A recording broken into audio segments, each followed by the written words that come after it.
Dobrý den, opět vás tady vítám. Tak tu máme třetí video ze 4, s tím, že v dnešním videu se podíváme na to, jakým způsobem jsem poprvé svářel s COčkem, na co je svařovací stůl, a jaký jsem zvolil postupy a zase technologie při vymýšlení a tvoření další stoličky. Jdeme na to. Ještě než se podíváte na dnešní video, tak už vidíte, že už tady vykukuje další projekt. Je to opět zase trošku něco jiného. Ještě musím nějaké drobnosti dodělat, ale zase bude se na to těšit 100%. Jsem si jistý, že jste to ještě neviděli, ale o tom zase někdy v dalším videu. Pak mám ještě další věc. Slíbil jsem vám, že až skončí tyhle 4 videa, co se týče výroby samotných stoliček, tak bude soutěž. Slíbil jsem taky, že vlastně začnu pracovat na tom, nechám sehnat nějaký dárky. Takže tady máte malý nahlídnutí, ať víte, že jsem nekecal a pracuji na tom. Vyrazil jsem ke svému oblíbenému prodejci, vlastně který pro vás tahá všechny ty novinky a věci, které vždycky vidíte, jak v typech na vánoční dárek nebo u mě. Byl velmi štědrej. Svým způsobem to, co je u mě oblíbený a to rád používám, jsem vlastně pro vás dostal do soutěže. Takže nebude to pro jednotlivce, vlastně jediného člověka, ale tipnu si, že v rámci toho, co jsem obdržel, bude vylosovaných minimálně 10-15 lidí, ještě uvidím, jestli něco seženu. A vlastně tu radost bude mít víc lidí, ač sice s drobnýma věcma, ale bude mít. Takže viděli jste nádobná lepidla, různě na měření, oblíbený klipy, japonský pilky. Samozřejmě nemůžu chybět teďka ty tušky, které vlastně jsou. Co se týče vlastně samotných mikrotužek do dílny. Kdo neviděl, odkaz opět ve videu. Kdo zná, nebo už má, nebo mu přinese třeba Ježíšek, tak maximálně, když vyhraje, bude mít 2. Ale v každém případě sami vidíte, že je opravdu na co se těšit v rámci dárků a samotné soutěže. Takže důležitý hlavně sledovat všechny videa, co se výroby stoliček týká, aby vám něco neuniklo a mohli se zúčastnit. Tak jdeme k samotné výrobě s tím, že klasika, opět truhlařina, zbytky zase různých materiálů, už jsem řekl i v předešlých videích, co jste neviděli. Bude to opět zrychlený. Vlastně většina se jedná o dub. Jsou to různý dořezy a takový ty kousky, co kde zbyly z nedokončených projektů nebo z ukončených projektů, když byla vlastně nějaká drobnost navíc. Tady je zmiňovaný váleček, který vlastně taky bude v soutěži. Doufám, že vy, co jste ho pořídili, tak vám slouží a dělá radost. Vám, co přinese Ježíšek, tak padejte vědět, jestli stojí za to nebo nestojí. Za mě jedna z pomůcek, které prostě fungují a dobře se používají. Slepení všech desek. Pak zase klasicky přesné měření na to, jak udělat rádius na rohu samotný. Vlastně desky na sezení, oříznout pilkou a dočistit vlastně na oscilační brusce, válcový brusce, pásový brusce, zase je to na vás. Určitě tenhle typ znáte, za sebe můžu doporučit, je to na to domácí žvejkání v vozovkách, ale prostě bohatě stačí a udělá službu a vidíte, že prostě ty rohy jsou, jak když střihne, takže super. Standardní práce, zase všechno obrousit, ofrézovat, udělat tomu zase hrany, aby to netlačilo do nohou. A jeden z typů, který určitě z vás většina zná, než začnu něco vlastně lakovat nebo napouštět, navlhčím nebo postříkám lehce vodou, nechám postavit chlup, až to vlastně vyschne, tak to jemně zbrousím a teprve pak používám lak a zajistím tak, aby to nebylo chlupatý, jako opět ty hřízáda. Jdeme ke svařovacímu stolu. Opět jsem vařil z vody, doslova do písmene. Tady vidíte, proč vlastně ta deska má ty dírky a k čemu ten svařovací stůl slouží. Jak vám zjednoduší práci, vlastně ty díly máte stejný. Takže jsem zase od voka. Potřeboval jsem opět podřezávat pod úhlem určitým. A za pochodu jsem vlastně rozměřoval a zase vymýšlel, jak by ta stolička mohla vypadat. Jaká by mohla být v vozovkách její finální podoba. V tomhle případě teďka řežu podpěry, nebo rozpěry vlastně spíš, s tím, že opět pokusová pila na kov. Super věc. Čistý materiál, není potřeba nějakým způsobem opak vlastně odmašťovat a by se dal používat. Jak už jsem říkal, bylo zase vymýšlení za pochodu. Takže měl jsem nějaký teoretický míry, aby se na tom dalo dobře sedět. Někdo z vás psal, abych mohl vědět, nebo abych ukázal záběr, jak se na těch stoličkách vlastně sedí. V posledním videu určitě záběr bude, jak máte vysoko nohy, když si na to posadíte. A vlastně řekl vám celkovou výšku těch stoliček, abyste měli přehled vůbec, jak celkem vysokýmu stolu ty barovky byly. Vidíte, že poprvé používám COčko. Popsal bych to tak, jako že se zžíváme. Ať vám kdokoliv bude tvrdit, že každá metoda je jednoduchá nebo složitá, prostě, že to umí cvičená opice v fotovkách.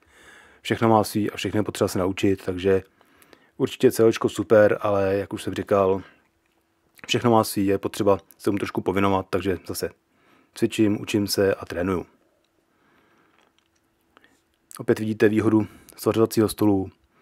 Prostě máte všechno uchycený, rozměřený a prostě paráda. Na tohle je to opravdu fajn a strašně to ulehčí práci. Takže je to věc, bez které vlastně by se některé ty projekty udělat nedali. A jsem rád za to, že ho mám, takže velká výhoda a velká pomoc. Samozřejmě taky vidíte, že je potřeba k tomu mít speciální svěrky, aby vlastně pasovaly do těch dírek, co jsou na tom stole. Ale třeba o tom zase někdy v dalším videu, anebo se podívat ze starších videí, kde vlastně o sářském stolu mluvím. Tohle byl můj první návrh, jak by to mohlo vypadat. Chtěl jsem to dát trošičku třetí rozměr, ale aby to vypadalo trošičku líp ještě, tak jsem si myslel, že tam vložím jakoby nejt. Jako dřív byly vlastně mosty a tak dále. Samozřejmě těch nejtů by tam mělo být víc, ale pro ten detail, koupil jsem nejty a z druhé strany vlastně byly jenom zavařený, tak aby to vytvořilo nebo rozbilo vlastně samotnou tu plochu těch nožiček od stoličky. Tak jako u všech těch předešlých stoliček a i u té, co bude v budoucnu, je potřeba mít pořádnou opěrku na nohy, až to můžu trošičku trčet v rámci té stoličky. Prostě jedná se o stoličky, které nejsou někde v nějaký hospodě, nechci říct, nebo v baru, kde si jdete na chvilku sednout. Takže je potřeba, aby to bylo pohodlné, když se na tom sedí díl a nebo dali se opřít vlastně nohy. Aby bylo vlastně všechno začištěný, taky ty boky, ty opěrky jsem zase zavařil, vyvařil, aby prostě nebyla žádná ostrá hrana a bylo to prostě hezký na pohled. Ač je to na opření nohou, tak pro mě prostě je potřeba, aby to nějakým způsobem vypadalo. Lehce nabodovat, aby se neskroutilo. Pak jsem to celý provařil, obrousit a za chvilku uvidíte detail, jak vlastně vypadá v mém podání zavařená část, která vlastně měla dřív 2 části a teďka je vlastně slitá v jednu. Takový detail, svár někde vidět není. A jak už jsem říkal, je to vlastně jako zase další z těch drobností, kde nějakým způsobem vypadalo.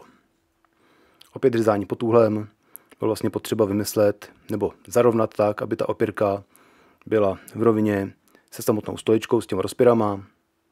Takže lehce říznout pod úhlem, nabodovat, odzkoušet. Vlastně to stále do kolečka.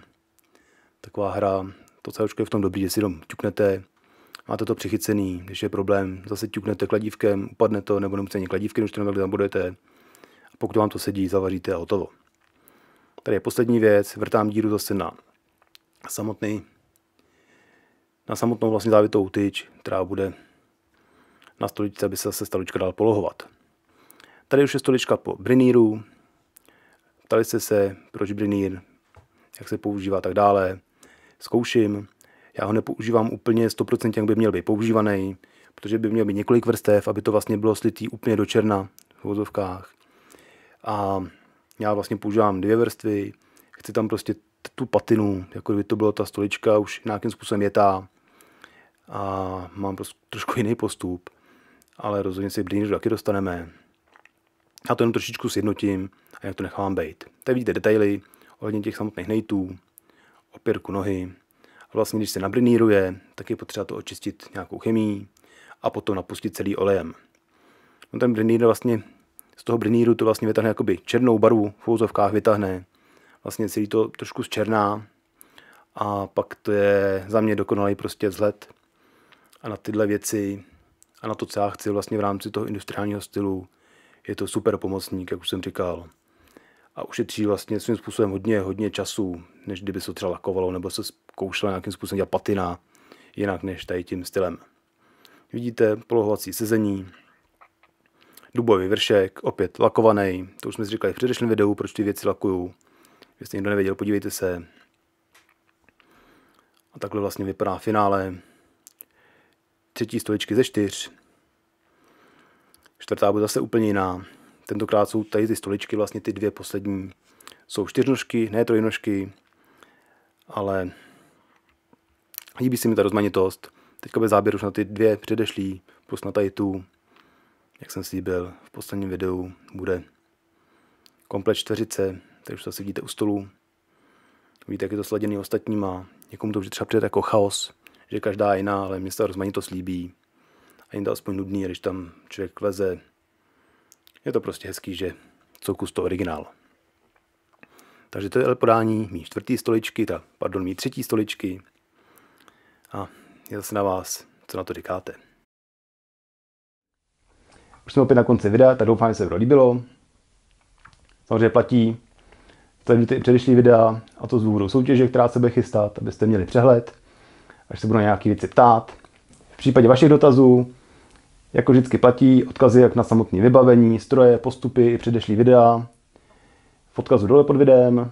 A nezbývá se rozloučit, poděkovat vám za váš čas a opět u dalšího videa. Těším na shledanou, mějte se hezky.